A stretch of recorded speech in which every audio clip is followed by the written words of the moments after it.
So AllBall TV. They scared, but I'm not. They don't like comentario. y suscribe.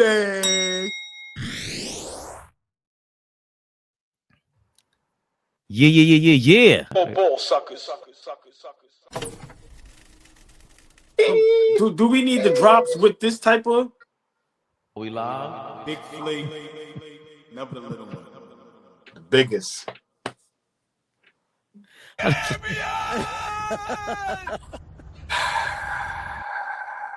Nah, just like when AllBall just be mad like, yo, do we really need to do that? And he's mad polite. Do we really need to?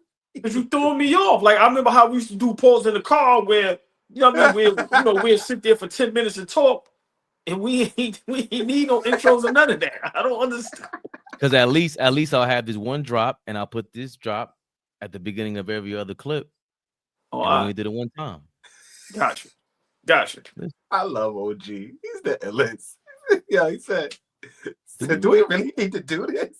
Yo, Fabian, you doing too much, man. Like, and he wants to say you doing too much. Just get to it, bro. It's Sunday night. It's Sunday night, man. Let's go. The most polite nigga I know. I swear to God. Fake polite. I'm on to his bullshit. Hold on, man. First round. 2025 NBA playoffs. Let's get into this, man. Got some bums out here, AllBall. What we thinking? The most savage game we saw so for OKC, thumping. Flea Boys, thumping. Them bum-ass Grizzlies. Huh? Boston Celtics, thumping them bum-ass Orlando Magic. I'm going to be honest. This is why I don't like the play-in. Certain teams does not belong or do not belong in the playoffs. What OKC did to the Memphis Grizzlies today was an embarrassment to the league. To lose by 50 in the playoffs, it's crazy. I'm just being honest. It is. It's too much talent. It's too much everything in the league to not be able to compete by 50. I'm going to be honest, Flea. I don't have much to say. I wish I would waste this good air that I have left in my lungs to go on a rant about a team that lost by 50. Y'all don't deserve to be brought up about anything. Embarrassing. And I'm going to say it here, and this is it. Ja Morant will be out of Memphis very soon. Very soon. And I've been saying it. Bane is not a starting guard in the NBA. Great guy coming off the bench. But lose by 50 is unacceptable. Unacceptable. What you thinking, man? Should we not have a play-in anymore? And like, what is your biggest, I guess, talking point for the first round? I like the play-in. It's grown on me, right? Like at first it was like a little bit of a circus act, but like anything new in the NBA that doesn't, feel right, it's like, I don't know about that. But I think I've liked it. It creates a little excitement towards the end of the season and get a chance to see guys compete to get into the playoffs. So I think it's cool. I think it's absolutely embarrassing to get beat by 50 in the playoffs. Completely embarrassing, completely unacceptable. At this point, I'm over Memphis's act because it's an act at this point. Like I'm over it. They inadvertently fired the coach, which I think now it should be like it should be criminal. You had a rookie head coach in his first ever playoff game get beat by 50. That should tell you some things about where you at as an organization, right? And so I see this series now being over quickly, right? Ja Morant said they're not going to play that. There's no way that they play that bad ever again. Okay, but you're never going to play good enough to beat the Oklahoma City Thunder in 7 games. So, like, I'm just over the Memphis Grizzlies act. As I said before, when they lost Dylan Brooks, they lost a lot of their toughness and a lot of their togetherness because he kind of brought them together, especially on the defensive end. Ja's a lunatic. Jaren Jackson Jr. is regular weed, right? Desmond Bain, regular weed. Everything over there is regular, right? They go so deep. Pause. Fabian's been talking about Vince Williams, regular weed. Zach Edey can't keep the ball over his head, regular weed. Like these niggas is just like, I'm over their act. I'm over the act. and I end with this. Absolutely expect Ja Morant to be somewhere else besides Memphis. And I do want and look forward to him having a prosperous career. I love the kid's game. I love how he plays the game of basketball. But at the end of the day, it is a lot of smut getting put on him, and he's starting to become we're starting to look at a lot of other things besides his game. Right? It's just we're not focused on his basketball game anymore. He had the great end of the regular season. We're not focused on that. He finished off great, but nobody's focused on that. And so, yeah, I look for him to be out of Memphis, and I'm over that act. Hey, just real quick, Flea, Fabian, can y'all just please admit here that there's 3 brothers up here. 2 of them was vouching for this Memphis Grizzly roster, and one guy always said this roster ain't shit. Can we just admit to that?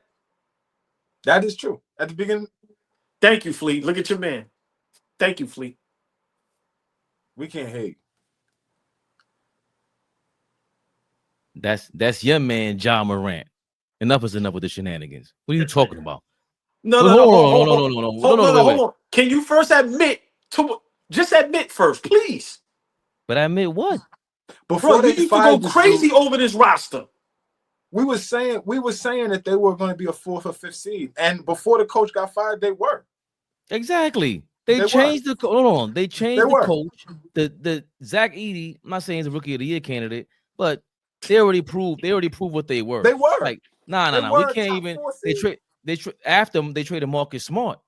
That roster is not like it's not a bum roster, bro. Like what this should be talked about is that SGA is averaging like 35 against Ja Morant and Memphis. He took his spot and made sure he's saying, you don't belong in the same class as me. And this is what happens when you just play ball, regardless of your shenanigans. Ant-Man, same thing. He has a whole bunch of off-field scandalous stuff going on. And what does he do? He plays ball.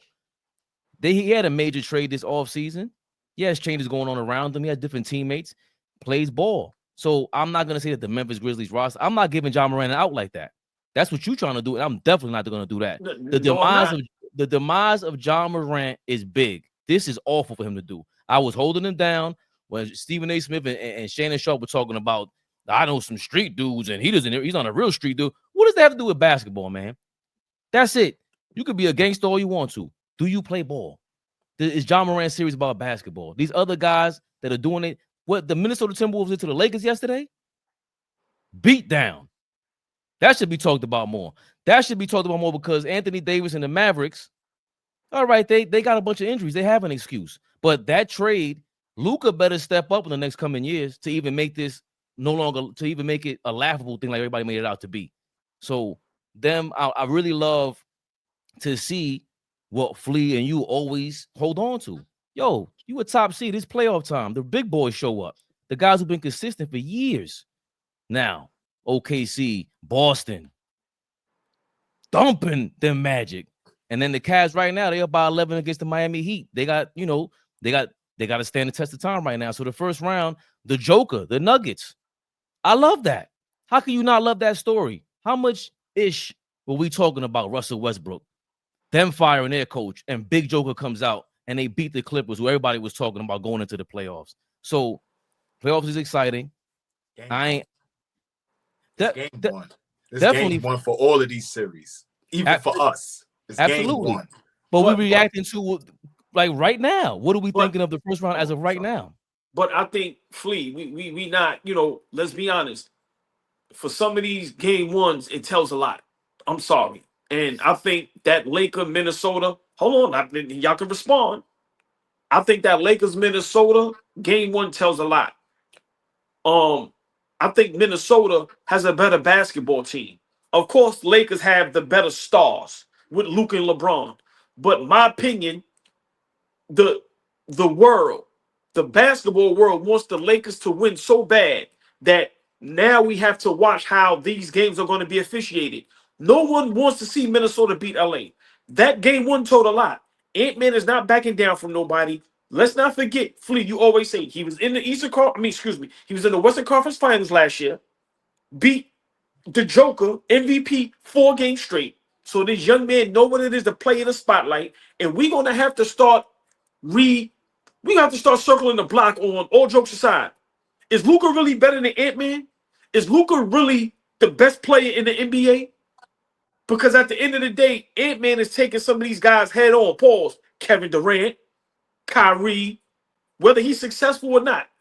LeBron, Luke, and he's not backing down. So I get what you're saying, Fleet, but I think some of these series, some of these games, I think game 1 tells a lot. And I think the Lakers are in big trouble because everybody's been saying it all season. The playoffs is different. The defense is different. And if you can't defend nobody, which Fleet, you are big on, it's going to be a problem. And the Lakers last night looks like they can't defend nobody. So for me, I think that game 1 in that series and also the Denver Clippers series is very pivotal. Everything else, I agree, Fleet. It's the only game 1. We already know what's going to happen. But this Lakers, Minnesota, nobody gave Minnesota a shot in this series. Hold on to that right there. That's a perfect transition.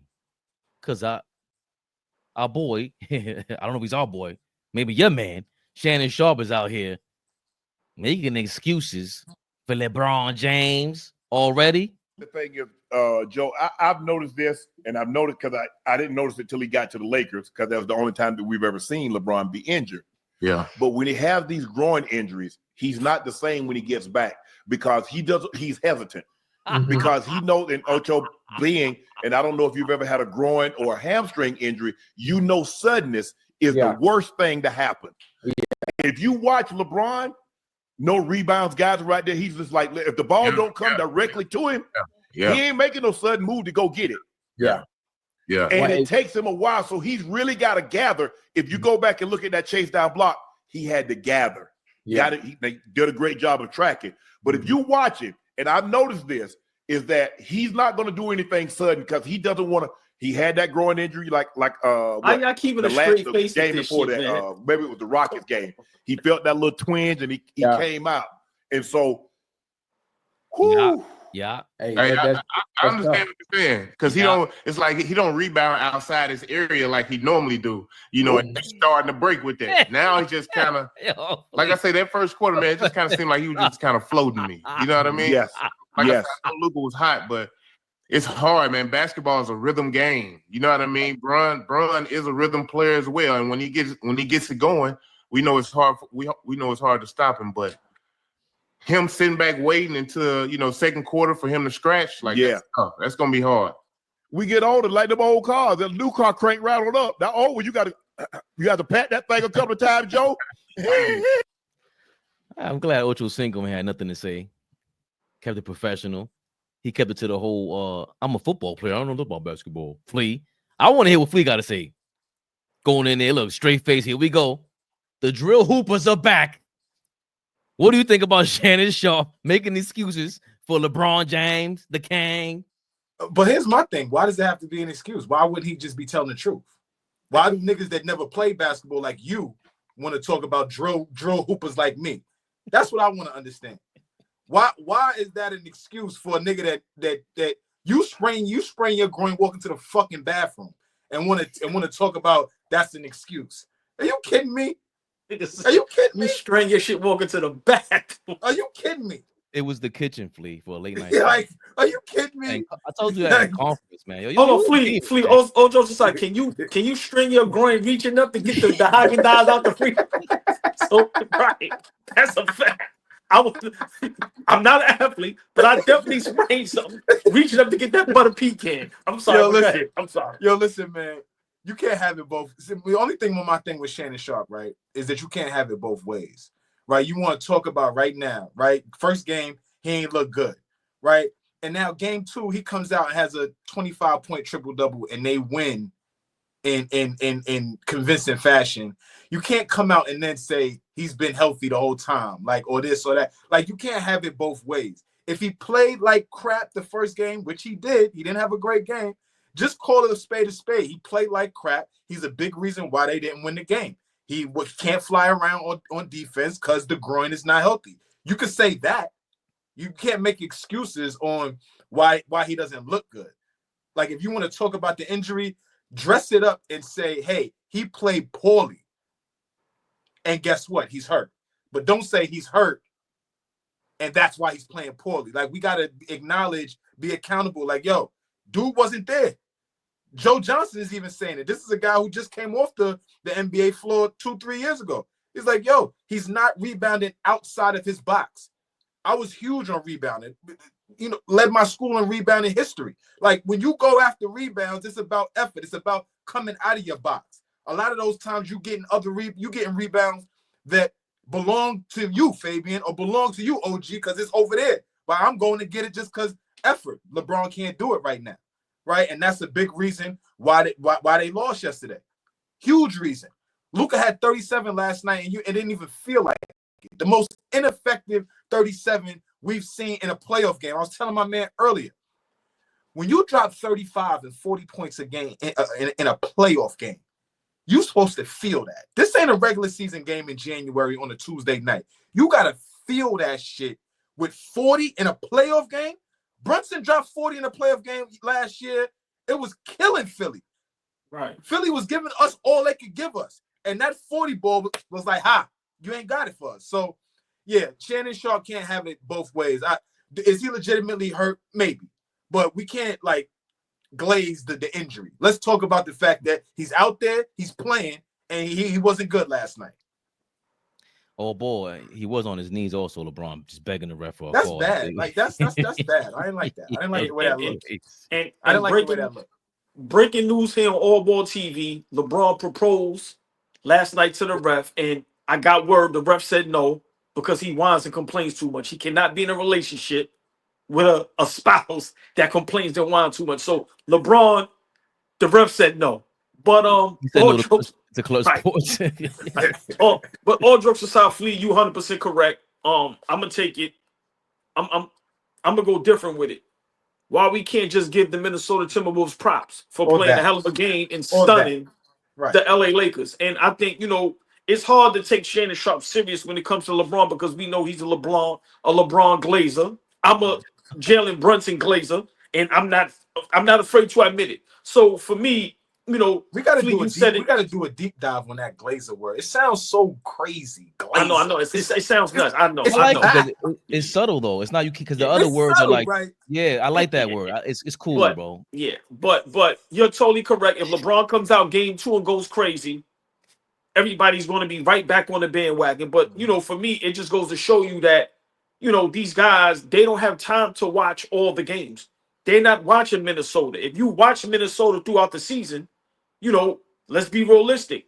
They've been playing great basketball, and now with DiVincenzo and Julius Randle, what they bring to the table for them makes them dynamic. Like, whether people want to believe that or not. And then when they're knocking down shots, that's what I'm saying. So Flea, it goes to show you they're not watching the Minnesota Timberwolves.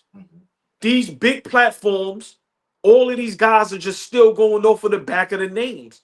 They're not watching Minnesota and breaking down film and going, oh, these guys can do this, do that. No, they just automatically going, Lakers got Luka, LeBron. Man, listen, Minnesota ain't got a chance. So for me, I just want to see guys just be honest. Yo, the Minnesota Timberwolves came out and stunned them. They might be a better basketball team at this point. So for me, I don't believe he's injured. This is how LeBron plays. Some rebounds he's not going to go for. Sometimes he's not going to get back on defense. He's just going to play how he wants to play because, some guys think he earned that. So for me, to try to bring up the injury thing, I think that's bad, especially coming from Shannon Sharpe because we all know how everybody's going to look at him when he says that because we all know he loves LeBron. I hate it coming from you because you had why we talking about the Lakers going to win the championship, and I specifically said because of old ass LeBron. The hell you talking about? He's 40. I've been saying it for 2-3 years now. You guys, he ain't no third option. You want that to be a number one option? The hell are you people talking about? Number two? Why? That is insane. Like you just said, Flea, I'll pull a groin trying to get my way to the bathroom at night. Like, it's we give LeBron his props. Unbelievable what you're doing at 40. It's so crazy, regardless if you believe the rumors or not about the extracurricular activity to be able to preserve himself at 40. All right, but he earned the right for even them rumors to be filed because we've never seen it before. This great, cool. I'll give him that. But you're supposed to mention that and then just say how bad he played. People just talk about that and mention how the Timberwolves were going off, how young the Timberwolves are, how the Timberwolves in the beginning of the year did not look like the Western Conference finalists. And they're coming out here and they're showing you, no, it's not going to just be Luka Doncic. The Lakers got 10 years promise with this major superstar on their hand. You know, like you said, Fleet, Luka is 35 or 37 points with ineffective. A major reason why is because LeBron, I'll be flat out honest, I don't like the way he looks next to Luka, the way he be looking at Luka. I'm peeping all that. I'm going conspiracy. I ain't pulling out the aluminum fitted yet because I don't want to take these headphones off. But dog, they don't have a big man. They're making excuses. He doesn't have a roller, Luka Doncic. He doesn't have this. He doesn't have that. Why? Because he had Brunson. He had a major team there last year. They're making excuses for Luka and LeBron because they're the Lakers. And the Lakers, what you call them?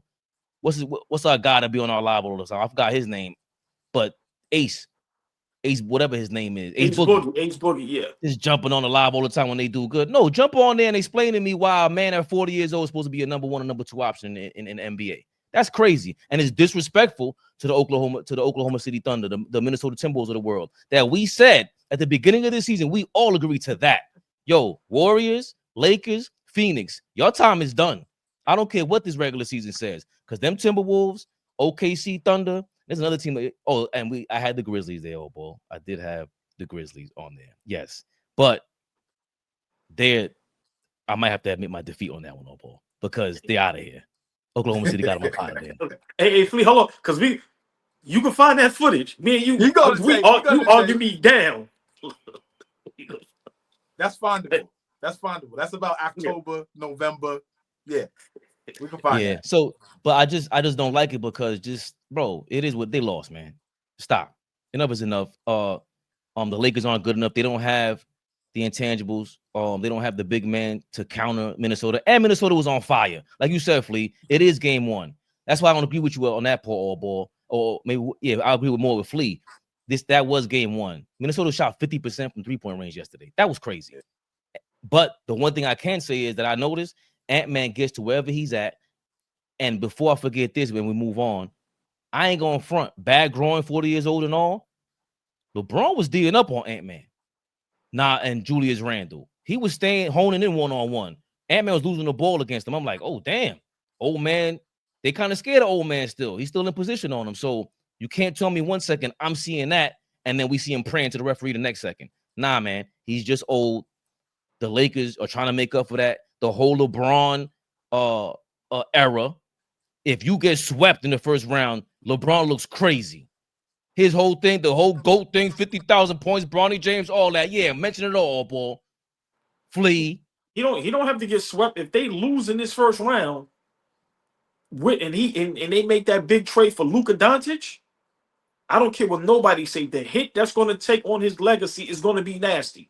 I don't want to go into an argument about that, but we cannot sit up here and act like if the Lakers lose this first round and you acquire Luka Doncic, that this doesn't make him look bad. Listen, it's going to get ugly out here for him. I'm sorry. Listen, I think Luka's been tried and true over the last couple of years, right? We've seen him go through some ups and downs in terms of playoff series. So them being down 0-1 and if I'm worried about if Luka Doncic is going to bounce back or not after he had 37 in the first game, if I'm worried about if LeBron James is going to possibly bounce back, like, we got to see. Jaden McDaniels had 25 points in game 1, y'all. 25 points. That's a lot of points from him. Respectfully, he's a good player. But 25 points from him, that's a huge difference. That might be the difference.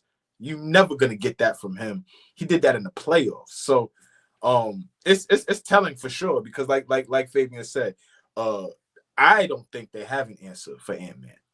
Right? Okay, LeBron James was playing himself. I don't think they have an answer. I don't think the world really has an answer for Ant-Man as he continues to just go like this. Just watching his game. Just watching how he's put it together. He's gonna be, one of the best players in the league, if not, the best player at some point, right? So let's watch for that series. But Minnesota's playing some great basketball. I think OG hit that right on the head. I think we need to celebrate what they're doing, how they finished this season, how they've gone into the playoffs, right? They was easily in the play-in, right? a couple weeks ago. They made it to where they was a solidified playoff team. So definitely got to praise them on what they did last night to get that opening round victory for real. And just real quick, Fabian, let's not forget. Remember Minnesota. What seed were they? The 6th or the 7th? 6. Right. They're not the normal 6 seed. Let's not forget. Last season, they were 4 games from being in the finals. So let's give them the proper respect. They just came from the Western Conference Finals. So I think people need to really understand that as well. Yeah. Dante DiVincenzo was about 7 games away from the NBA Finals, but that's neither here nor there. That's neither here nor there.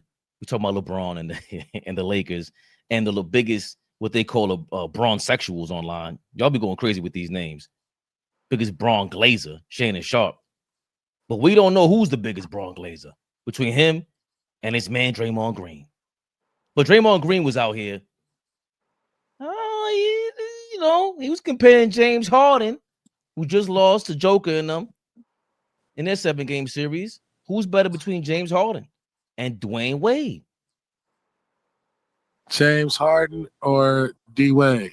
The reason I'm going to pick D-Wade, he won championship as finals MVP, carrying the team in his 3rd year. I'm going to also pick D-Wade because I think if Harden stayed a 2-guard, his career isn't necessarily what it is today. He still would have been an all-star, but what's being compared is the idea that James Harden is a 2 because you're comparing him to D-Wade, but he's not a 2. Early in James' career, the comparison was there because he was a 2. Once he switched to the point, nobody says it, but he became one of the best point guards we've ever seen. One's a point guard, one of the better point guards we've ever seen. One's one of the better 2 guards we've ever seen. So I don't really understand the comparison. D-Wade started his career, his rookie season, as a point guard. For 1 year. I'm just saying, James Harden started at the 2, moved to the point guard. The hardest thing to do is to go from a 2 to a 1. This is why I go with James. I look at degree of difficulty, who has to do it on their own as the system. So you have to be all cylinders and everything rests on you. He did it as the system. Yeah, but he still had great players to make that system work. Absolutely he did. But it's harder on you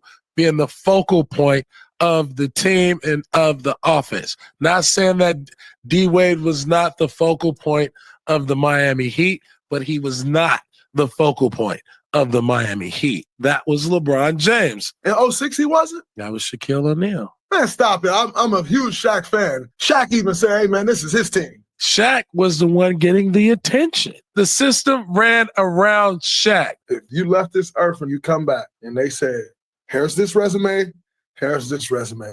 Which one do you want to be? Any basketball player who wants to achieve greatness at the highest level is going to take the resume of the champion. But if you took away the resume and showed me the style. Oh, yeah, James is different. Which style would I like to import myself in as an NBA player? For me personally, James Harden. James Harden. Before we move on, Flea, you want to maybe rewind that, or you good? No. I'm cool. Okay. So that was Draymond Green, Baron Davis going back and forth about D-Wade and Harden. We've argued about this before, but I always like when Draymond's in his basketball bag, all ball. When he's talking basketball, I think that's when we all feel like we're in the same room and we could just listen to the game, especially from their perspective. We respect it. What do you think about what they said? James Harden over D-Wade. First and foremost, I hate the comparison, but I'm gonna give Draymond and Baron Davis props for the first time because I watch a lot of their content, and that was the first time that they actually looked like they made sense. They sounded good, and I just love how they broke it down. But I'm gonna be honest, I'm disappointed to see current and former players feed into this comparison. It's not even close. Dwayne Wade is a better basketball player than James Harden, especially at the 2 guard. This is no knock on James Harden. Definitely a great player. I think James Harden gets a lot of bad flack at times that he doesn't deserve, but he brings that on himself. But when we talking about D-Wade from what he did in Marquette to what he did in the NBA, and he's behind Jordan and Kobe, or Kobe and Jordan, however people want to have that, as the 3rd greatest shooting guard of all time. Any list you have of top 5 shooting guards of all time, everyone has D Wade number 3. Everybody. So for me to even compare James Harden to that, is disrespectful. Now, is James Harden a great player? Yes. Has he had a great career? Yes. But at the end of the day, what D Wade did on the defensive end, and he was just as effective as Harden on the offensive end. Like, I don't know what people are looking at. So for me to watch current and former players really like try to make this difficult, and for Baron Davis to really choose James Harden over D Wade as a better 2 guard is laughable. Like I said, if we're going Jordan, Kobe, D Wade, if D Wade is in the same breath as Kobe and Jordan as top shooting guards to ever play the game, ever in the history of the game, and you compare a James Harden to that, I think it's disrespectful to D Wade, and to watch certain players really like try to make something out of it. Y'all done lost your goddamn minds. Like I said, James Harden is great career, great player. I actually like to watch him play. I don't care if he used to be the 1, the 2, and then went to the 1. I don't care about none of that. It's not even close. Not even close. D Wade will lock you up, and he will give you 40 on the offensive end. James Harden ain't locking shit up. So for me, that's where they lose me with the conversation, because when these conversations happen, nobody talks about defense. So we just gonna forget how good D Wade was on defense. The effort, just everything. We forget about the type of athlete he was. So for me, this is laughable. It's a joke. This comparison is terrible. I'm going with D Wade 100% all day. It's not even close. Flea, you heard what AllBall said. You heard what Draymond and Baron Davis said. What you thinking, man? Is this a laughable comparison, James Harden, D Wade? I mean, I think it's multi-layered. I mean, first of all, we comparing 2 top 75 players of all time. So for me, the laughable word gets dismissed. I don't think it's laughable. These guys are 2 top 75 players of all time. So if we're going to compare 2 guys, we might as well compare 2 guys that are the greatest of all time. But when you talk about comparing those 2 guys, I think those 2 guys are completely different players. Completely different players. When you talk about D Wade, I think of consummate winner. I think about consummate leader. I think about intangibles aside from just being able to score the basketball. Obviously, we talked about him being so great on the defensive end. The all-time block leader at his position, the 2 guard position. That's big stuff when you're talking about Michael and Kobe being at that position, and you have more blocks career than them at that position. That's some big stuff. So you know we've seen him be able to lead a team in his 3rd season as a pro, right? How many guys can you say been able to do that, be the best player on a championship team after 3 years in the NBA? Not everybody is able to do that.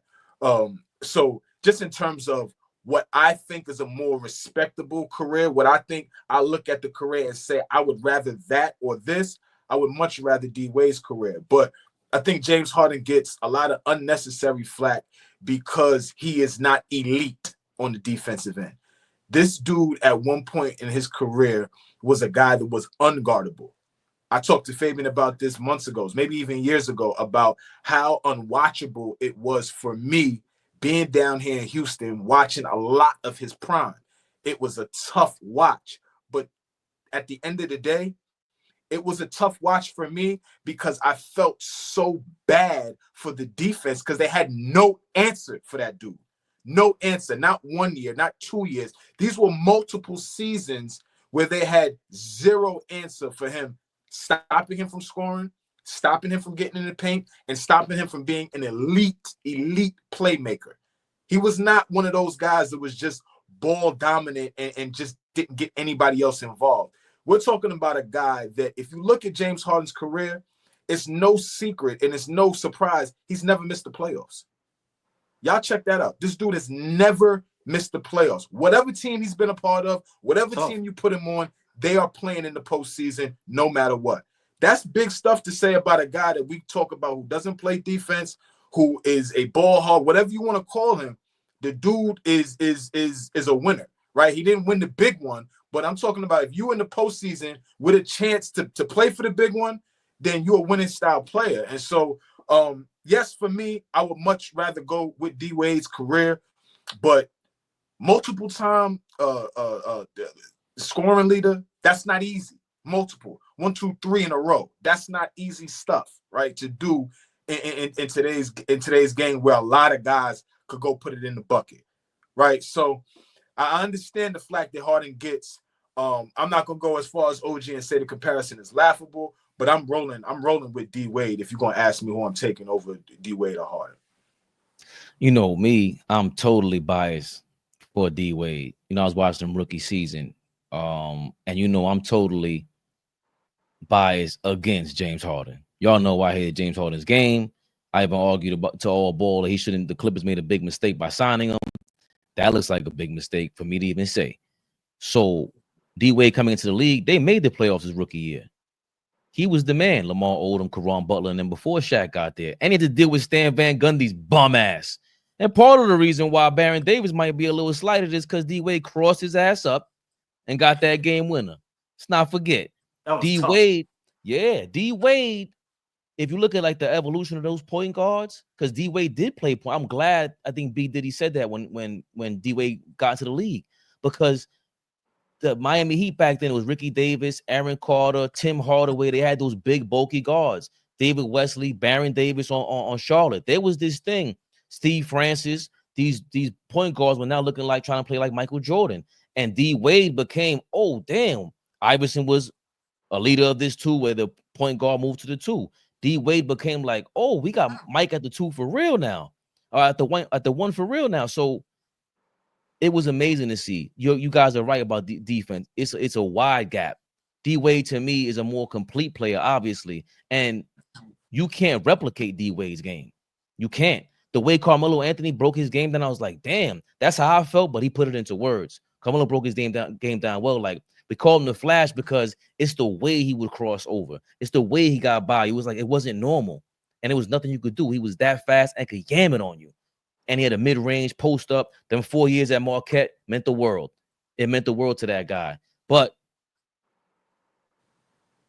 damn, man, like James Harden, as much as I hated his career and all that, you know, the one thing that really holds D Wade back, in my opinion, from the Kobe conversation to really even have a legit shot versus Kobe is the injuries. If he was never injured and he could have stayed on the court as long as James Harden did, this wouldn't even be a conversation, and it would be laughable. But oh boy, it can't be laughable. I can't laugh at James Harden. Not after what he did in game 1 and Kawhi ain't show up already in this playoffs. Saved Joel Embiid's bum ass when he was in Philly. If it wasn't for that grade 4 tear, whatever it was in Brooklyn, Brooklyn has a chance at winning the chip with them boys. I think James Harden's game 7 against the Golden State Warriors. Game 7 against the Golden State Warriors with Kevin Durant. Chris Paul gets hurt that series. Like, that's like, this guy is not like some loser guy. It's just is not in the mix when it's time to show up to play to be a winning, be a part of a winning organization. But fellas, for one, I didn't say his career is laughable. I'm saying a comparison as far as who's the better 2 guard. And remember, I'm the one that advocated for James Harden against our brother Dime Dropper. Who's the first one to say that's a great pickup? He's going to be the leader of the Clippers, and watch what he does for y'all. So for me, James Harden is a great player, but I think when it comes to comparing shooting guard versus shooting guard, I just think D Wade is that much better. And to me, that's what makes it laughable. We saw the guy that won multiple championships in finals MVP. And then we seen another guy who didn't do it. And he had some great teams around him. Let's not act like Houston Rockets didn't do any and everything for James Harden. That offense, that team was built around him with Mike D'Antoni. They got him Hall of Fame after Hall of Famer, from Chris Paul to Westbrook. So for me, I'm just saying, if I'm looking at shooting guard versus shooting guard, and I'm looking at, how those guys play the game on both ends of the floor, that's what I think is laughable. I don't think it's comparable. I think D Wade is way better than James Harden at the shooting guard position. They say he just said they did everything they could to save James Harden, right? They did everything they could. They bring LeBron fucking James into Miami. and for the next 4 seasons, this dude is in the NBA Finals. Like, okay, all right. I know what they did for James Harden, but Jesus Christ, like, what other superstar could you tell me in the NBA history that gets a caliber player like LeBron James to come in and help him stay afloat? Let's remember, 06 they win the championship. 07 they get bounced out the first round. 08, I forget. They might have not even made the playoffs. 2009, D-Wade, that's probably D-Wade's best individual season of his career. Scoring champ. He was phenomenal that season. In 2010, it's shaky, right? Now 11 comes in and it's almost a resurgence. It's almost a resurgence for him. He was great. Like, he could retire right there and be an all-time great. But yeah, a nigga named LeBron James walked through the door, and now things just completely changed for him. So, I mean, let's be fair to it. Like you said, Harden got Hall of Famers out the yin-yang. This guy got arguably one of the best players of all time to walk through the door, and now we in the finals the next 4 seasons. That doesn't happen without LeBron for him, not D-Wade. And I also think it's a longevity thing. And Harden did have his chance, though, being drafted into Westbrook and Durant. He was attacked by those same Miami Heat, the Heatles that you just said LeBron went to save D-Wade. Chris Bosh came out and did say, we're going to attack James Harden in the finals. You're the weak link. I've never heard anybody call Dwayne Wade a weak link except when he was injured. And that's really the thing for me, AllBall. He didn't have enough time on the court, bro, because he was out that season 2014 when they lost to the Spurs. He was really injured. There's been I think a couple years with the Heat he was injured. That 08-09 season, by the way, they lost to the Hawks in 7 games. I just looked it up, and they missed the playoffs the year before, and they won like 15 games. I just think it has everything to do with injuries, because if we're talking about peak versus peak, there's no way he's a better ball player than D-Wade. He's playing defense, and that's really my final. The one year they drafted Beasley, right? Right, the 2008 first, season, second or something. Yeah, because they got that. Right. He was right. number 1 overall pick, right? Right. But I gotta all the time. I gotta go James Harden because of longevity, and he was able to stay on the court. But I almost don't want to pick him because Flea got some damn nerve having smoked for Cat for 8 months for not playing defense, yelling defense, cursing out commenters, cursing us out, cursing everybody out, and then says we gave James Harden too much flack for not playing defense. How dare you, Flea? No, I didn't say. You see you see what he does, OG? You see what he does? I said nothing about him getting flack for not playing defense. I said he just gets flack, period. He shouldn't get as much flack as he gets for how good he was for how long. That stretch in Houston, whether a championship didn't come out of it or not, if you pluck James Harden out of that team, they a lottery team every year, every single season, no matter what. Book it. I'm gonna be honest. Just my last point. Y'all are correct as far as longevity. Can't argue that. I didn't like how Dwayne Wade's career ended. Just being honest, and I'm gonna be for real. Those James Harden, Houston Rocket years going up against when Golden State was that juggernaut,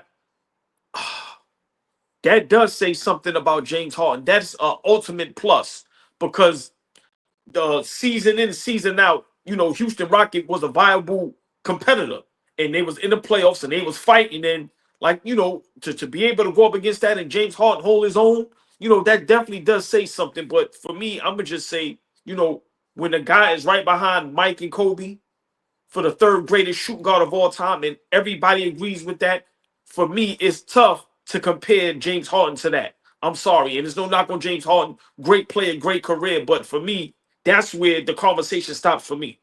Shooting guard versus shooting guard. I'm not talking about careers, longevity. One played 30 years, one played 2 years. No. What I seen from Dwayne Wade at the shooting guard position on both ends of the floor, I don't think James Harden can compare to that. But definitely a great player. Not knocking him for that. But I'll leave it with this. He's what, 37 years old? The Clippers, he held the Clippers down all season long. It was addition by subtraction. Shout out to Norman Powell after they got rid of Paul George. And we know Kawhi Leonard is now lingering with the Clippers. And James Harden, whose games we really don't like at our core as basketball fans, but he's the one keeping them afloat. He kept them afloat in game one of this season's playoff so far. The fact that he's playing this long into his career, D-Wade couldn't do it. I don't know if it's the advancement in medicine. D-Wade came at the wrong time with load management, but I gotta tip my cap to him because longevity seems to give everybody some new life in the career versus career top 75. And speaking of top 75 players being compared to current players and longevity, the guys at Players Choice, they got a top 75 player, John Stockton, over SGA. There's no way you guys are mad at me for saying Shay's better than John Stockton. Shay's not better than Stockton. At his best, at his best, the efficiency, the assist to turnover ratio, him on the defensive side of the ball, how he controlled the pace of the game, the point guard that he was, how smart he was. At his best, Shai Gilgeous-Alexander is not better than John Stockton. No way. There is no way. Flea gotta go first because his brother's up here wilding on these internet streets. I want to hear what you got to say about John Stockton. No way SGA clears John Stockton. What's going on here, Flea? What's up with your mans? Well, I don't understand. I mean, I like logical comparisons. Let's start there. I like logical comparisons. Let's start there. But if we're gonna have fun, I guess I can't even see how we compare the two, really. And I think it's really early to even do that. The body of work that Stockton put together, there's two records that Stockton holds that nobody will ever break. We thought the scoring title would never be broke. That assist record will never be broke. It's not, nobody's even coming close to doing that. That steals record, nobody's coming close to do it. Like, he's eons away from the second person in line. So, like, Shai got a lot to show improve in terms of his game. Shai Gilgeous-Alexander is a hell of a ball player, can put the ball in the basket, a 3-level scorer, which I don't think Stockton was at the same rate that Shai was. Because Stockton shoot the 3, yes. Because Stockton get to the rim, downhill, yes. Does Stockton have a mid-range? For sure. But the way that Shai gets to it it's just easier because he's 6'6". He's a 6'5" guard. So if we're just talking about basketball when height matters, when we talk about this game, we're talking about a big man's game. If you're gonna ask me what guard do I want, if we're asking about the two guards, I'm gonna go with the bigger guard just because he's bigger and he probably be able to do a lot more things for me. Defend a couple more positions, see over defenses while he's playing on the offensive end. That's not to slight John Stockton. He's a hell of a player. But I just feel like sometimes these nostalgic guys feel like they fucking untouchable. Shai Gilgeous-Alexander is a hell of a guard. And if at some point he's better than Stockton, I don't think that's a fucking crime.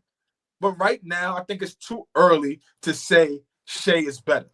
Stockton has done too much from the pure quintessential point guard position to say that Shai is better. Shai is evolving into a great combo guard, but what Stockton did to get guys involved and to coin what a point guard is, you can't take that away from him at all. Lovely words from a great man, Flea himself, a legend in our circle. Oh boy. I'm sorry. Oh boy, what do you think about what Flea said and what these Players' Choice guys had to say? Mars and Chi-Town, if I'm not mistaken. I kind of agree with Flea to a certain extent. He always, makes great points. But those guys over there at Players' Choice, I like their platform because, they remind me of us in such a way where they're not afraid to speak their mind and talk about topics that a lot of people don't even think about tackling. But when it comes to this one, Flea, you're correct. Because if SGA doesn't go to the NBA Finals this year, then what are we talking about? See, for me, we got to be very careful because the key word in this is point guard. SGA is not a point guard. We understand what the game is today, but he's not a point guard.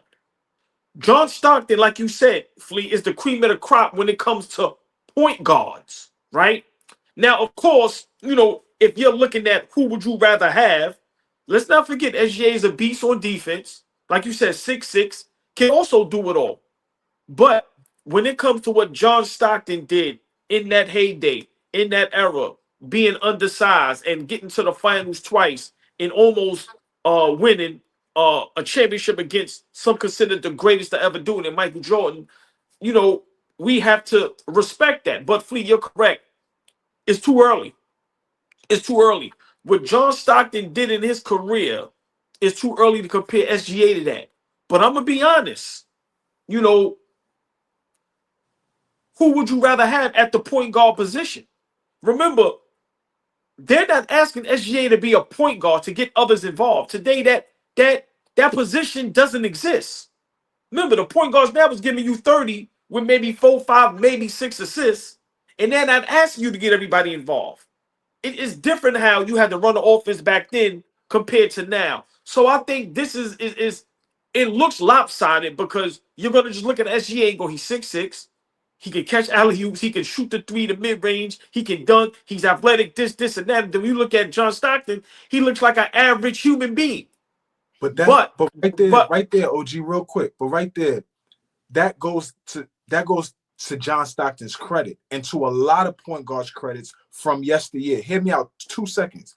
When you think about these point guards from yesteryear, even Kenny Anderson, Kenny has said to us on many times, you got to feed the big man. You got to get it into the post when he was playing, right? Booker Smith always tells you, keep the big man happy, right? So what I'm saying to you is that those guys get a lot less shots to be efficient and be effective on the offensive end. SGA is going to get 15 shots off the rip, just trying to get comfortable, get in the rhythm, see what type of night I'm having. John Stockton may get 10 shots per night, and he better hit 6 of those bitches, 5 of those bitches, 4 of those bitches, because that's the only way he's going to be effective on the offensive end, because he got to get the ball to Malone. Yeah. I got to get it to Malone. I got to get it to Robinson. I got to get it to Hewan. I got to get it to those guys. These guys don't have to go inside to out now and worry about, if I'm going to get enough shots. SGA gonna get plenty of shots. John was great in the amount of shots that he got, what he was able to do with them. I just wanted to say that real quick. No, that's a great point. Now I'll pass it to Fabian after this last point. I have to agree with Chilltown. I think John Stockton is a better point guard than SGA. And remember what I'm saying, point guard. I'm not saying guard. I'm not saying shooting guard, because you got to remember, SGA could give you a 50 clip, right? 6, 7 assists, great defense. But John Stockton may give you 15 points and 20 assists, 6, 7 steals. So for me, it's kind of, what do you like? You know what I mean? So I think, this comparison is definitely too early, because once again, if OKC flames out, because they're clearly one of the best teams in the NBA, it's either them or Boston. I like Cleveland, but I don't think Cleveland is in the same stratosphere with OKC and Boston. But if OKC flames out and SGA doesn't get to the finals, then what are we talking about? So for me, we have to be careful, and Flea, you're correct. John Stockton is top 5 greatest point guards of all time, whether people want to believe that or not. And like you said, with the steals and with the assists and what he did for that organization, running that offense, listen, we got to start giving that props. But I agree. I think now, if we go on basketball or at the guard position, then I get it. SGA is clear cut. But if we're talking as a point guard, getting others involved, John Stockton is like no other. I'm taking John Stockton all day. Yeah, but I think that's the problem, because I didn't hear that in that conversation. I heard him say, even as a point guard, I don't think the conversation was as a point guard. Because even as a point guard, the coach should be fired for keeping, if SGA played in 88 and he's running the point. For what?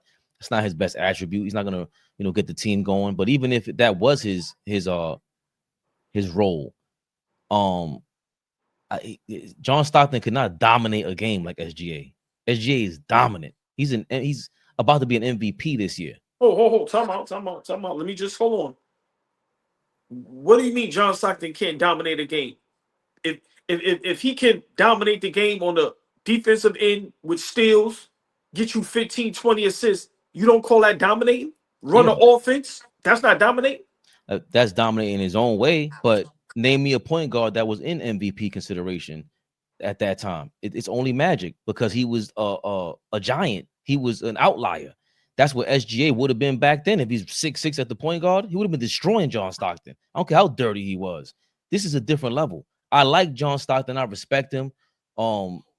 He is the quintessential guy. He plays, he gives the effort that we want any player to play with. The Tim Duncans of the world got it. We don't know if LeBron necessarily has that game in, game out. The thing that comes from John Stockton is the effort is there every night. And so is it is for SGA. He's just bigger, better, faster, stronger, all the above. He's just as smart. There's nothing John Stockton could do except for hopefully he gets the refs on his side that night. SGA is a 6'6" guy. We're talking about a career for a two guard that's in line with the Kobe's and the Jordans of the world. That's what he's up with. I don't think Stockton has careers that's with Magic in them. That's a different level. Now, in totality, John Stockton has a longer career than Magic Johnson, but at his peak, John Stockton might have been a top 3-point guard 2 or 3 seasons. SGA is now a top 2 guard in the league 2 or 3 years now. And I don't know what's harder to do, but this is just different. The game with basketball is getting that ball in the bucket, and SGA doesn't need anybody else to do that. Himself. Hold on, and I know Fleet gonna say I disagree. I think there's many ways to dominate a game, not only putting the ball in the bucket. I watched Dennis Rodman dominate games without scoring points. I watch a guy like Rondo dominate a game without really scoring, where, like I said, the assist. I've watched legends that was 6'2", 6'3", 6'4", and Gary Payton, Baron Davis talk about John Stockton walking their ass down and busting their ass. So for me, I'm not going to allow nobody to tell me John Stockton can't dominate a game. It's just that SGA may dominate it giving you 50. Stockton may dominate it giving you 15, but he may give you 15, 20 assists. He may give you 5, 6 steals. And also, he may run that offense to the point where it'll drive you crazy. So I'm not going to argue who's better, but I can't let you say John Stockton can't dominate a game. That's false. I'm not saying he can't dominate a game. I'm saying that at the level of this is easier for SGA to dominate. That's what the game is made for a guy like SGA to go out and do that. I think it's way easier for him to do it, and he does it. And he's gotten better. They both had a slow start to their career, it feels like. I just think SGA, when we talk about even when you bring up Rodman, elite level, but for how many years? Like Rodman had some years where he was a bug out in with the Spurs. He flamed out. He got saved with Chicago. Even the last year with Chicago, he was bugged out. Michael Jordan, the league in rebounding in San Antonio's too. Absolutely, still did his job.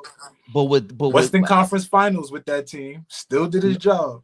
No way we can compare SGA's career right now to any one of Dennis Rodman's career, any one of his years in his career. That's not even comparable. I'm not going to take the defensive player of the year 2 times. Okay, you got him, but I got SGA who's an MVP candidate. You always take that guy over the Giannis of the world, Jokers of the world, and beating in the lands of Embiid and all that. That's the reason why we love Jordan so much. That's why you can't even compare Stockton to Jordan and all that. It's just not. SGA is right underneath. We were just talking about James Harden and D Wade. Yo, SGA is entering that conversation. Stockton could never. I totally just. I'm gonna let Fleet cook. SGA is not entering that conversation. This is the listen. I said this a while ago. The OKC Thunder and SGA is in their darling moments, just like with the Kansas City Chiefs. SGA did nothing yet to be involved in any of these conversations. Once again, if they don't get to the finals, that means all of this is null and void. I don't know what SGA did for him to be in those conversations with anybody. He didn't do anything yet. I'm sorry. No, I'm saying starting to be. That's how Michael Jordan started. MVP caliber. They were starting to dominate. I'm saying this is the beginning of that, and we would never see the beginning of an MVP, top 5, damn near top 10 player of all time in John Stockton. He's not that. I mean, it's all about consistency and putting it together. What I always say, like, do it again. And right now, for the last couple of seasons, SGA has just been stacking the season. So I get what you're saying, OG. You got the door closed still a little bit. You can't let him in the room yet. I got it, because what has he done playoff wise? We got a lot of playoff moments that we go back to with our all-time greats, the Kobe's, the Mikes, the LeBrons, the this, the that. We go back to plenty of playoff moments aside from what you've done in the regular season. At this point now, SGA has to get to the point where now we are thinking about postseason moments when we think about SGA. Damian Lillard comes to mind with so many big shots during the postseason to put his team in position to go, move on. So, nothing SGA has done in the postseason, in the playoffs, that puts him in the class with the guys that Fabian is mentioning. But absolutely, he's on his way. He just got to continue to stack them. And that's why I don't feel like we could even compare him to what Stockton did. Stockton stacked so many great years together, right? We're talking about a guy that at his height, he could do but so much. The NBA today right now is full of like just hoopers. There's not many designated guys that you could put in the spot and say, yo, this is the only position that you can play. John Stockton was the guy, the only position you could play was point guard. SGA, depending on the coach, depends on the where you're going to play him. Doc Rivers played him different than Dagnall is playing him. Then Scott, then whoever. You know what I'm saying? Like, SGA is a hooper. So you're going to see him in different lights now, especially as his career goes on. Stockton, that's a point guard in the discussion. And so that's what makes it a little, it makes it a little difficult to have the discussion. But damn, that's a hell of a topic, fellas. I think we smoked that. Right, but just real quick before we, end this off with the next topic, I'm just saying, for me, the reason why the door for me is still a little close for SGA, because there's other players that's right there with him. You still have the Joker. You still have guys like Luka, who's just in the finals. You have Ant-Man, who's just in the Western Conference Finals. So for me, we cannot continue to keep putting SGA up there when there's guys that's right there with him. SGA lost in the second round last season.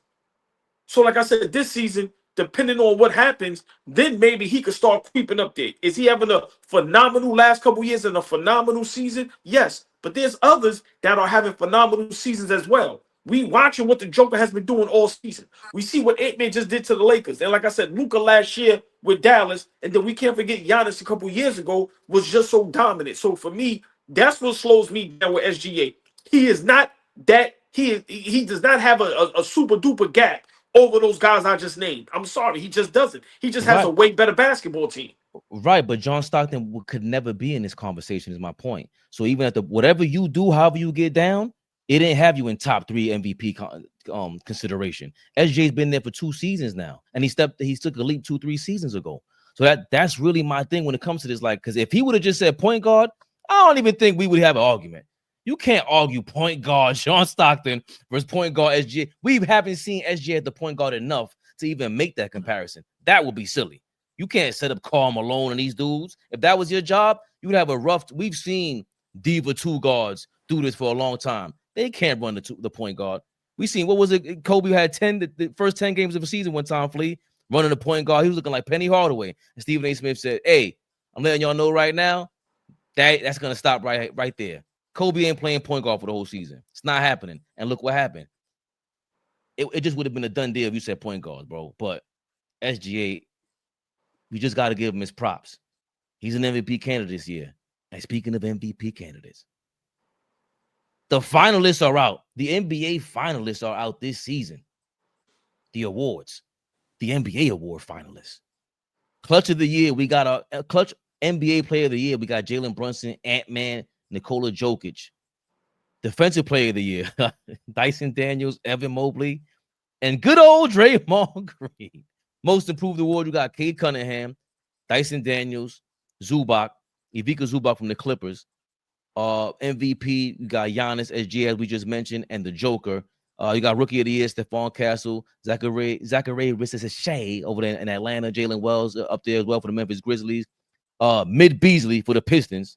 Mid Beasley, I got a new name for him, as the NBA 6-man, Ty Jerome from Cleveland, and Peyton Pritchard for the Boston Celtics. And of course, NBA Coach of the Year, Kenny Atkinson, JB Bickerstaff, and Ime Udoka are the finalists in the NBA MVP awards. Fellas, I know for a fact that this Defensive Player of the Year with Draymond Green is going to have us in a tizzy, as they say in the streets. But is there anything else that you guys saw out there aside from Defensive Player of the Year where you're just like, what? Just real quick, I want to give props. I just want to discuss one, two, just briefly. The Defensive Player of the Year candidates is ridiculous. But that most improved player of the year, I want to give big shout out to Zubac. I think Zubac should win that. I've watched him grow to them Clippers. The Lakers made a big mistake trading that young man.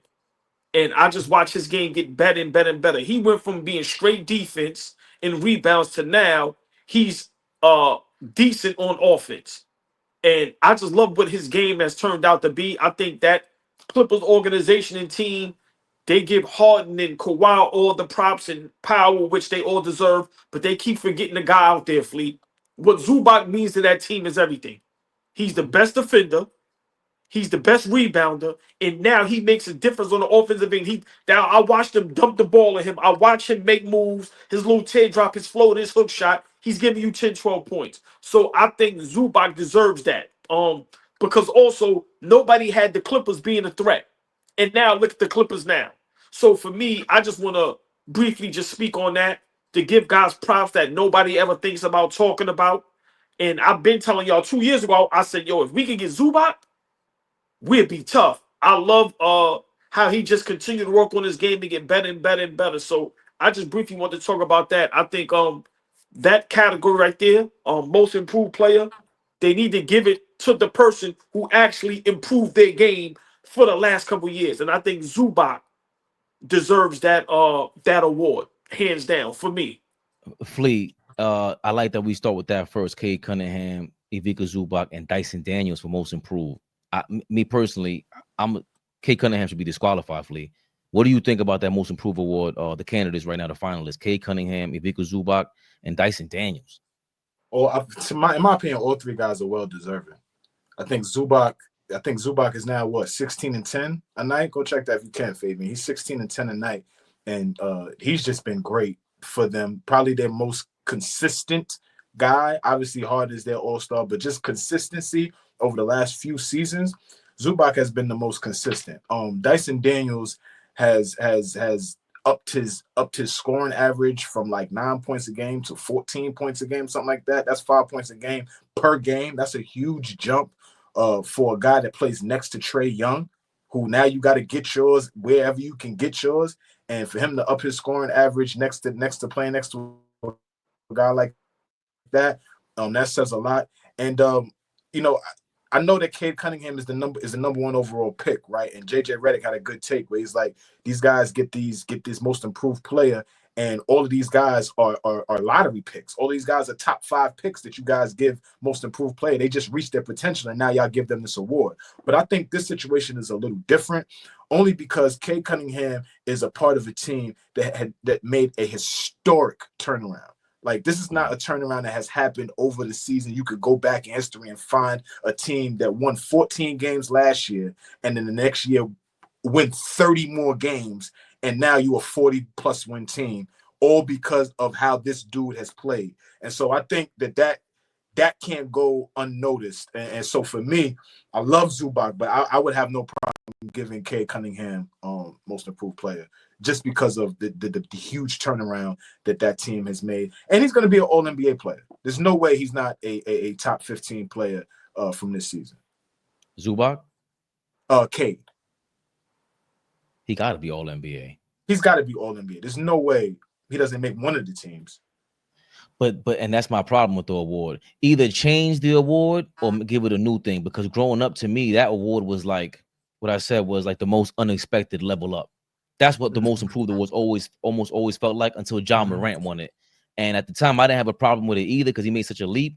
But now that I'm thinking about it, I'm like, nah, man, like, I get it.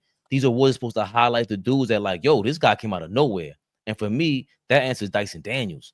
Like, Zubac, if you were watching this game, like you said, AllBall, we seen the talent there. It was almost immediate that we were like, why the hell are the Lakers looking for a center? They just traded one. And it was a bum trade. And Cade Cunningham being a number one or just a lottery pick in general, we expected this. For Zubac, because we watched this game, we know Dom, we kind of expected this. With Dyson Daniels, even though I love that they try to get a 6'6" guard alongside Trae Young and try to find that Klay Thompson, I didn't know he was able to go from 5.8 points a game, Flea, to 14. So damn near 8 points a game, basically 8 points a game. See, that's even crazier.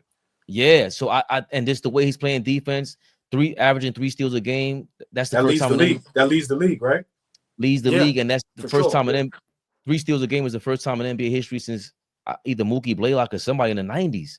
Yeah, like what he's doing. I know, Jalen Brunson looks forward to the matchup with Dyson Daniels, but that, to me, most improved is who was the least expected to make this leap for me, or somebody that, because sometimes you have like a career-threatening injury. And you could get that, like, bro, we didn't know you were gonna come back from that. Like, I would have thought Bernard King got that when he came back from that injury, because everyone always talks about Dominique Wilkins, and we go to Kevin Durant now and James Harden even now with the hamstring, and they came back. But Bernard King didn't give enough props for coming back. And maybe part of that reason why is if you're looking back in the history books and you look up the most improved players, Bernard King's not on there. So when you do that, you go, to me, if I'm looking back going John Morant most improved, well, he's in all these other record books. He was a #1 draft pick or top lottery pick. He's supposed to be in that. Bernard King, similar story, but it's like, hold on, he didn't play for 3 years. And it makes you look into the player. It adds that other trophy that's like, it's dope to me. It tells the history better to me than the lottery pick making this leap that we expected him to make. And he better make, because we would make fun of him if he didn't. Dyson Daniels, not saying he was written off, but that was a total steal by the Atlanta Hawks, old boy. But there's three guys real quick. There's 3 guys that come to mind right now that won the award that are probably going to be Hall of Famers, and they are like perennial All-Stars. And once they got the award, they shot through the roof. Giannis, Jimmy Butler, and Paul George. All 3 of those guys won the award.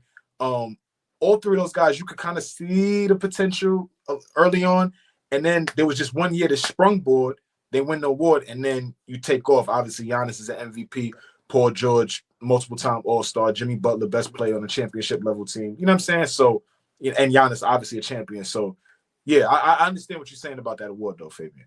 But real quick, old boy, the fact that you even said Jimmy Butler and Paul George, especially Paul George, maybe it was me and it was personal, but I remember arguing like, Carmelo's great, but this Paul George kid is looking crazy. He's better than Danny Granger. I don't know what y'all talking about. And I forgot or didn't even know he got that award. So the fact that he gets that is like, oh, damn, that's ill. It gives the storytelling, the narrative, because what's the narrative on Paul George now? Granger won it too, Fabian.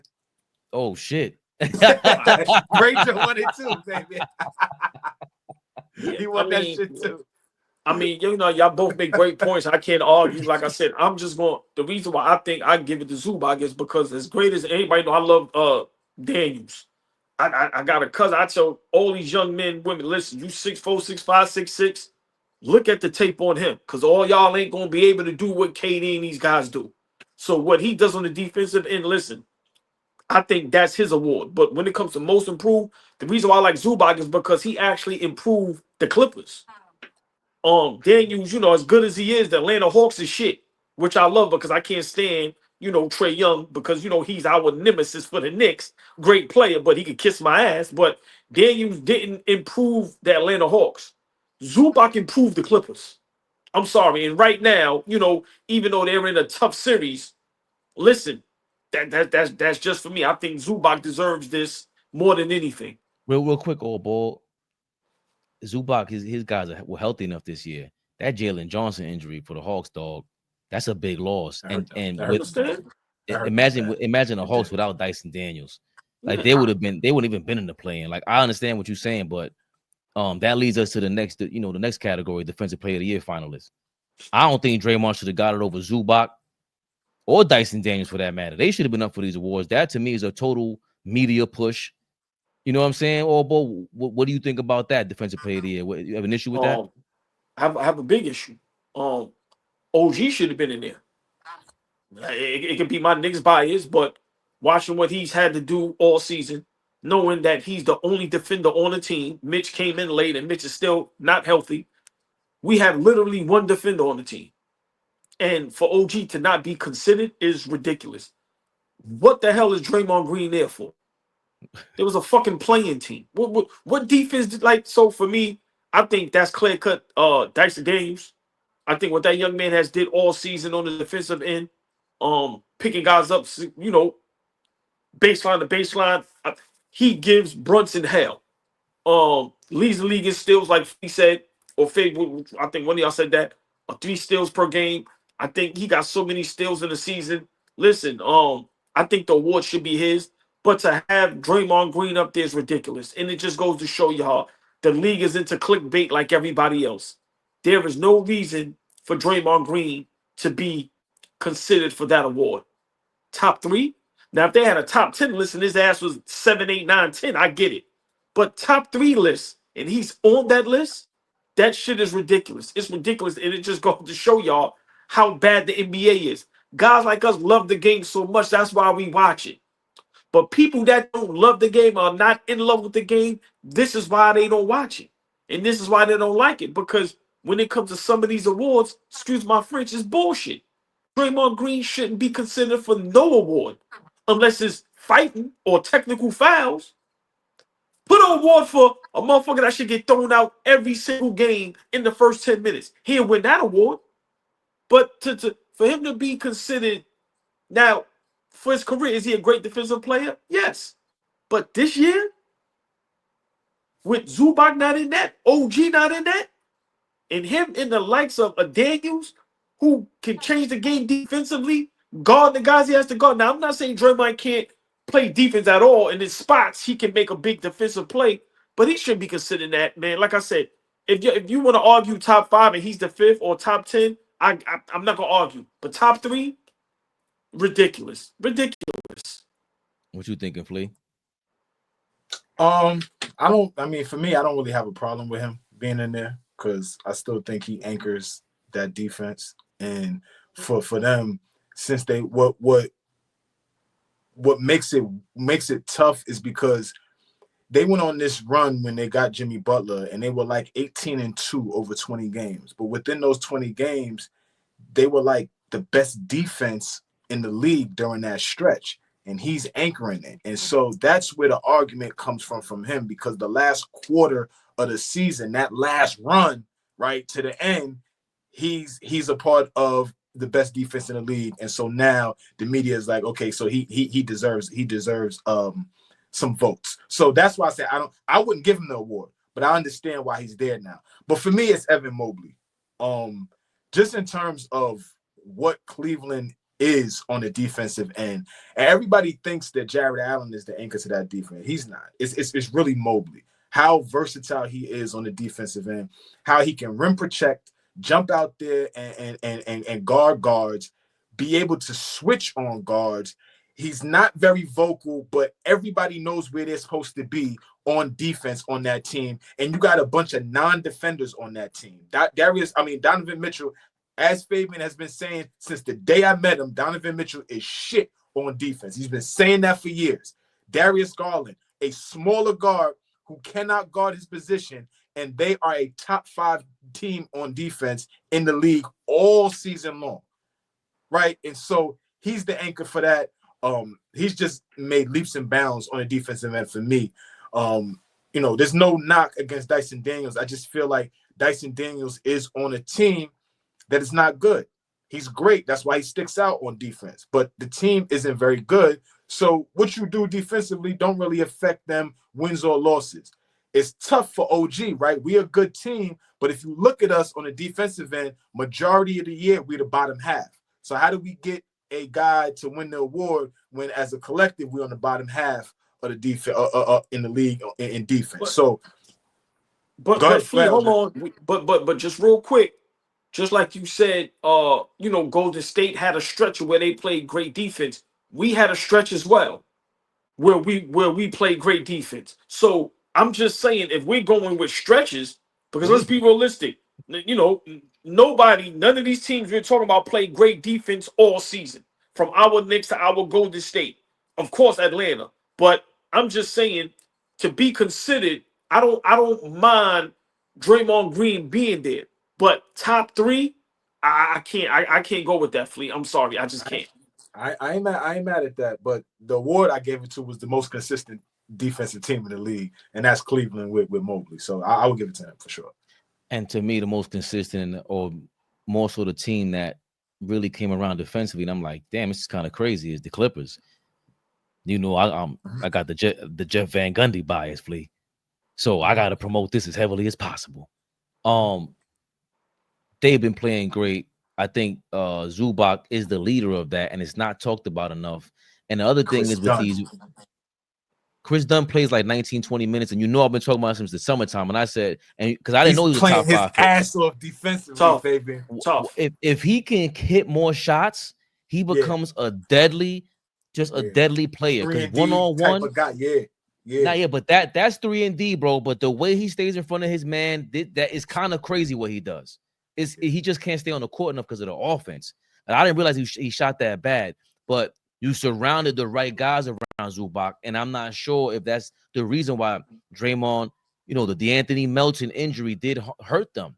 And yeah, Draymond is Draymond, but you needed DeAnthony Melton there.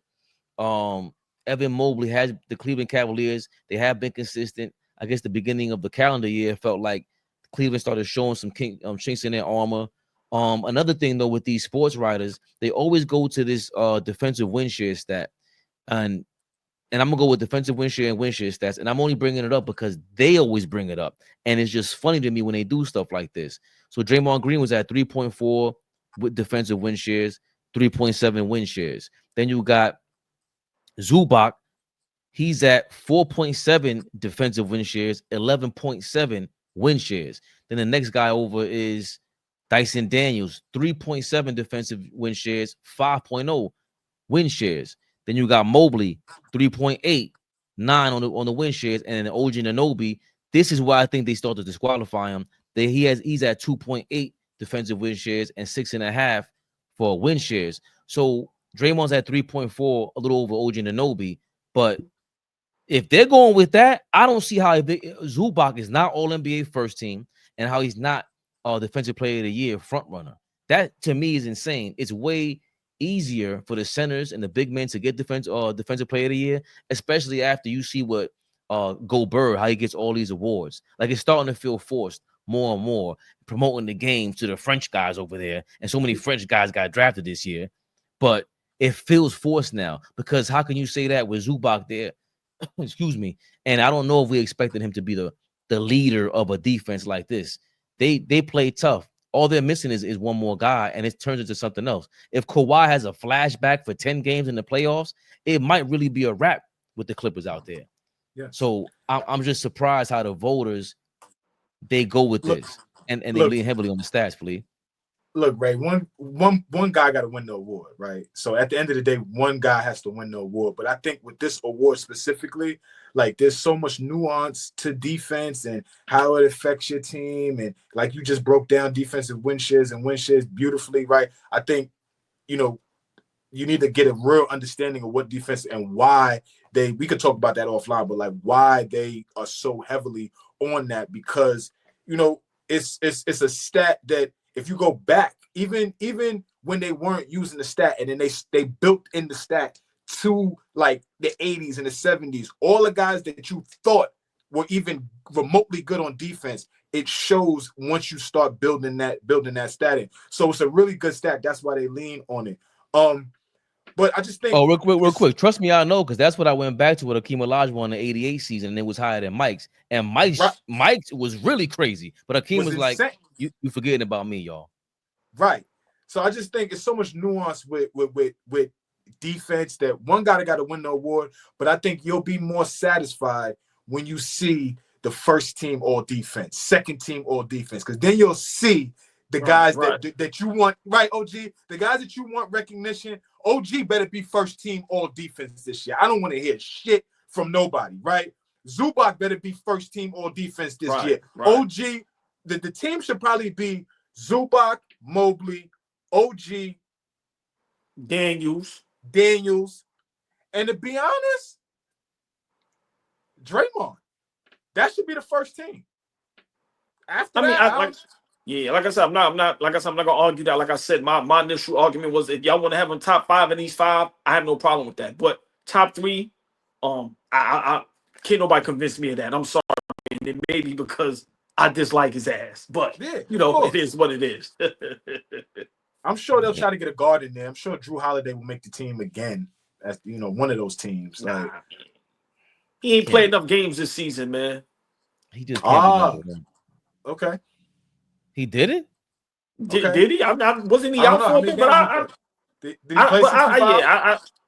don't think. I don't know. Get me out of here, man. Yeah, he just ball through the door out there, man. He was out for a little stretch though. I don't know how long though. Second year. All right, I'll look it up real quick before we. He ain't played great defense this season. One word answers real fast. We don't need no deep dives, no nothing. Rapid fire. 6 men of the year, Peyton. 6 men of the year, Peyton Pritchard and Malik Beasley. Who you got, OG? Not even close. Peyton Pritchard. Who you got, Fabian? Get Mid Beasley out of here. Enough of your shenanigans, Flea. What you talking about? And by the way, Drew Holiday did play 62 games, so he can't get the He award. ain't gonna Right, make it to you. Yeah, give me Peyton Pritchard too. Well, all boy said, I'm right 90. I'm wrong 99.9% of the time. There goes that 0.1, Flea. You gotta play the lottery tonight. Hold on, before we go. The brother, I know the Thompson twins. Does any of them make any of these defensive teams, whether it's first, second, or third? Amen. Amen, Mike. Amen for sure, Mike. That's the one for Houston. Yes, him for sure, Mike. Flea, you didn't even talk about though the real quick. Break this down. Sorry, all ball. Well, we had this talk 2 weeks ago. Draymond Green, the reason why, and we brought Amen Thompson up, is because none of those guys quarterback a defense like Draymond Green. Like, we got to give him that. It's different. And Amen is going to get to that point. Just from playing with Udoka and how he's developing, he's going to get to that point where he's the quarterback of the defense. He's going to be like a Scottie Pippen type player, right? Being able to play that point forward position, being able to handle it and go on the other end and guard the best player. I want to see what he does against Steph. The game started? Yeah. Who started on Steph? Listen, I'm gonna be honest with you, it don't matter. Hold on. I'm gonna tell the Thompson brother. Thompson? I figured that. Yeah. He's stalking him. He on stalking him too. him.